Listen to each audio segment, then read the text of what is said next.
EDI is a tool which was established decades ago. It always developed with processes, it always developed with industries by business partners. I would split this question up into 3 areas. First of all, communication. Communication is always the part integrating the processes between 2 business parties. The goal was always to push efficiency forward, speed, and also make the process more stable. The second dimension is the technical one. First of all, EDI was more structured in value-added networks. It developed to internet-based communication and to B2B connections. Then we saw ERP integrations, deep ERP integrations in cloud ERP systems, for example. And now we are seeing a trend to networks demanded and defined by legal authorities. The third dimension we currently see is the factors driving EDI forward. Back in the days, it was always an intrinsic factor. As a company, I wanted to be more efficient. I wanted to have more stable communication to my partners, or I wanted to reduce costs and drive automation forward. At the moment, we see a big shift into extrinsic factors. What do I mean with that? Mandates are defining requirements, for example, how to send an e-invoice, how to do e-reporting. This is a big game changer, how EDI will develop forward and on which requirements EDI has to be based on.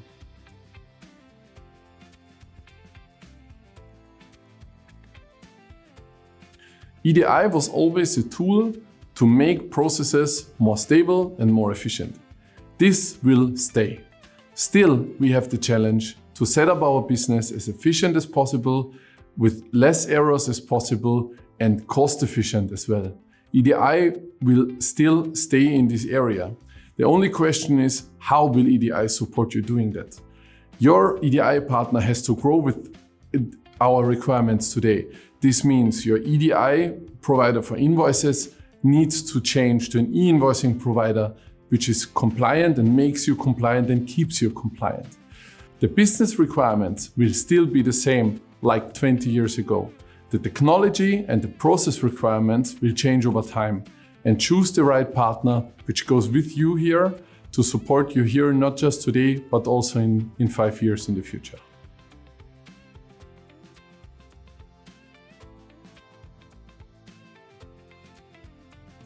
EDI was always a tool supporting a process. That means if a process gets more complex, also EDI has to evolve with that. If we think about the supply chain nowadays, which is way more complex than 20 years ago, we see that also document types, communication process and dependencies between different parties have to grow with that. Today we see document types like delivery forecasts just not only happening in automotive anymore, we see it also happening in retail and other industries. We see that 3PLs, so third-party logistics, are not 1 out of 100 anymore, but we see it more regularly in our processes. And it's very important that EDI grows with you and your processes.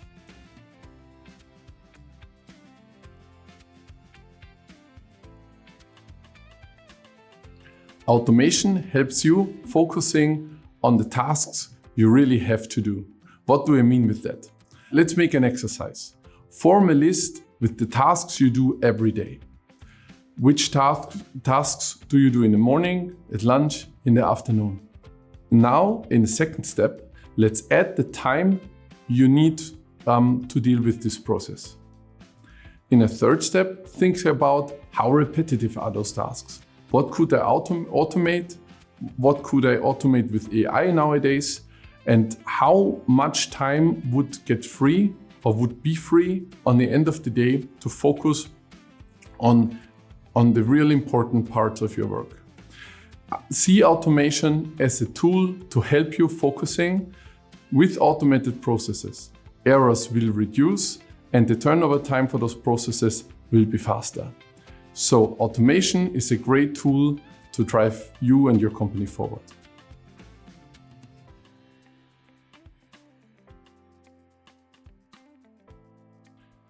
EDI always changed over time. EDI always grew with processes and EDI always grew with technology. Nowadays, EDI has to focus a completely new scenario. Extrinsic factors like authorities and mandates are changing the way how EDI has to be done. If we look at LATAM, for example, so Middle and Southern America, we can see that EDI is already mandated from order to invoice and all of the documents in between. If we go back to Europe, we see here a big trend to e-invoicing. If we go a little bit more eastern, we already see in Eastern European states e-documents and e-delivery documents. So the big trend we see is at the moment EDI will get more and more mandated by states, and technical and process requirements will be defined externally instead of internally.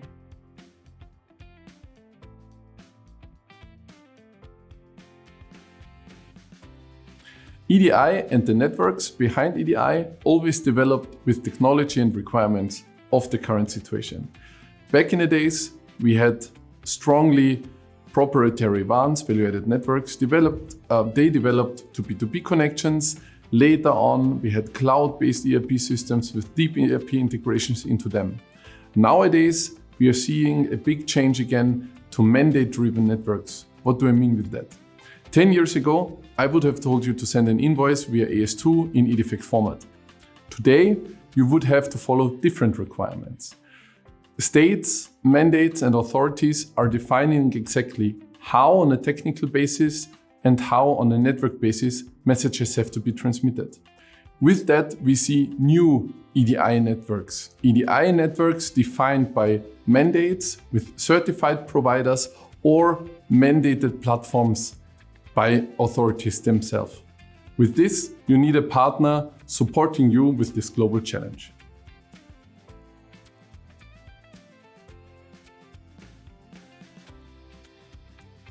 Today, AI is a powerful tool to be integrated in as many processes as possible. Also in EDI, we need to think about how to use AI efficiently. I see two very important areas where AI will influence the work.